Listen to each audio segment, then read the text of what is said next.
Bonjour et bienvenue, voici notre tour d'horizon économique, géopolitique, sanitaire et boursier. Nous sommes le mardi 14 septembre et pour comprendre comment tourne la planète finance, c'est sur la bourse au quotidien et nulle part ailleurs. Et l'épisode du jour s'intitulera « Oh, si les marchés vous embêtent, allez, il y a le dernier Apple ». Oui, c'est l'événement, celui que tous les traders semblaient attendre, la présentation de l'iPhone 14 ou je ne sais pas. Enfin, en tout cas, il y a un nouvel iPhone qui sera présenté ce soir. Alors, si on s'ennuie sur les marchés, c'est pas trop grave, on aura un truc à raconter. Alors moi j'ai quand même envie de vous raconter un petit peu l'inflation puisqu'on vient de la découvrir. Les chiffres du mois d'août sont sortis à 14h30 et alléluia, c'est meilleur que prévu. En effet, d'un mois sur l'autre, les prix augmentent de 0,3%, on craignait plus 0,4%. Et alors, hors alimentation et énergie, divine surprise, on a plus 0,1 au lieu de plus 0,3 attendu. Eh bien voilà, le rythme de l'inflation ralentit. Il revient de plus 5,4 à plus 5,3 en données brutes et de plus 4,2 à plus 4 en données core, c'est-à-dire hors alimentation et énergie. Est-ce que 5,3% d'inflation, cela vaut de s'enthousiasmer comme le fait Wall Street, puisqu'en préouverture, les indices américains étaient en baisse de 0,2%, et aussitôt après la statistique, ils affichaient plus 0,3%. En tout cas, ça a ramené le CAC 40 durant quelques secondes en territoire positif. Oui, quelques secondes. Et puis derrière, le CAC s'est remis à baisser parce que les valeurs du luxe pèsent, et elles pèsent lourd d'ailleurs, depuis 48 heures.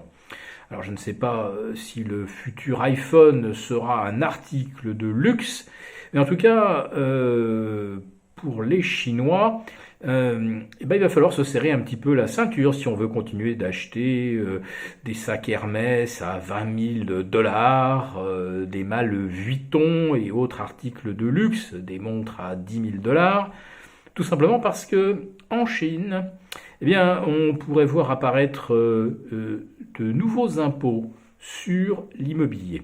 Alors que je vous raconte un tout petit peu, en Chine, depuis déjà plus de 10 ans, c'est difficile d'acheter un appartement à Pékin, un appartement à Shanghai, un appartement à Xi'an, ce qui permet comme ça d'aller travailler dans une ville ou dans l'autre, ou d'envoyer ses enfants faire des études dans la bonne ville. Les autorités chinoises tentent de limiter ce qu'on appelle les achats spéculatifs. D'ailleurs, il y a beaucoup de Chinois qui ne font même pas de spéculation, c'est que dès qu'ils ont un petit peu d'argent, ils le placent dans l'immobilier, n'ayant aucune confiance dans le régime des retraites à la chinoise, plutôt des régimes de retraite façon dictature communiste. Donc ça fait longtemps que les autorités chinoises combattent ces achats de résidences secondaires, d'investissements dans d'autres villes. Ils le combattaient en ne délivrant pas finalement l'autorisation d'acheter. Puis ensuite, ça s'est libéralisé. Donc vous avez des gens qui ont des appartements dans 10 villes chinoises différentes, ou 3 appartements dans Pékin, 2 dans Shanghai, 2 à Shenzhen, etc. etc. Eh bien, Pékin pourrait décider de taxer, assez lourdement d'ailleurs, au-delà de ce qu'on appelle la résidence secondaire, les investissements troisième, quatrième, cinquième appartement. On peut comprendre qu'un Chinois, par exemple, ait un appartement et en ait acheté un autre pour un de ses enfants. Mais bon, quand on commence à additionner des biens et qu'en plus de ça, on les loue, on est carrément là, dans des métiers proches de l'immobilier. Donc, Xi Jinping voudrait alourdir la taxe sur l'immobilier et également les droits de succession. Ça va toucher une nouvelle fois les riches, voire les très riches, ceux qui achètent justement des sacs Hermès, des malles Vuitton, des sacs Gucci, etc. Voilà, donc on a eh bien, une deuxième séance de correction assez sensible, puisque Kering, qui perdait 3% lundi, en perd 4 de plus aujourd'hui. Bon, tout ça, évidemment, ça mine un petit peu le moral. Quant à l'inflation dont je vous parlais tout à l'heure, ben, si du côté des actions, ça a l'air d'être une bonne nouvelle, du côté de l'obligataire, j'en suis pas si sûr.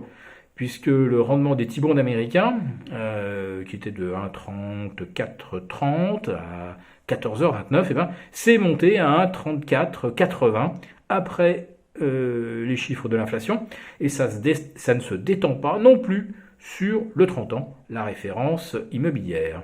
Alors pourquoi est-ce une bonne nouvelle pour les marchés d'actions, et pourquoi n'est-ce pas une bonne nouvelle pour le marché obligataire? Ben, peut-être parce que 5,3% d'inflation, ça fait encore beaucoup d'inflation, et que c'est pas parce que ça s'est légèrement tassé au mois d'août que ça ne va pas repartir de l'avant au mois de septembre. En plus de ça, on nous annonce des hausses du prix de l'énergie, etc. Donc, peut-être que août a été favorable, avec peu de hausse des prix alimentaires, peu de hausse des prix de l'énergie. Pas sûr que ça reste aussi sage en septembre. Si cette vidéo vous a plu, n'hésitez pas à nous mettre un pouce. On vous reparle du nouvel iPhone demain. Et vous nous retrouvez pour notre prochain live jeudi. À très bientôt.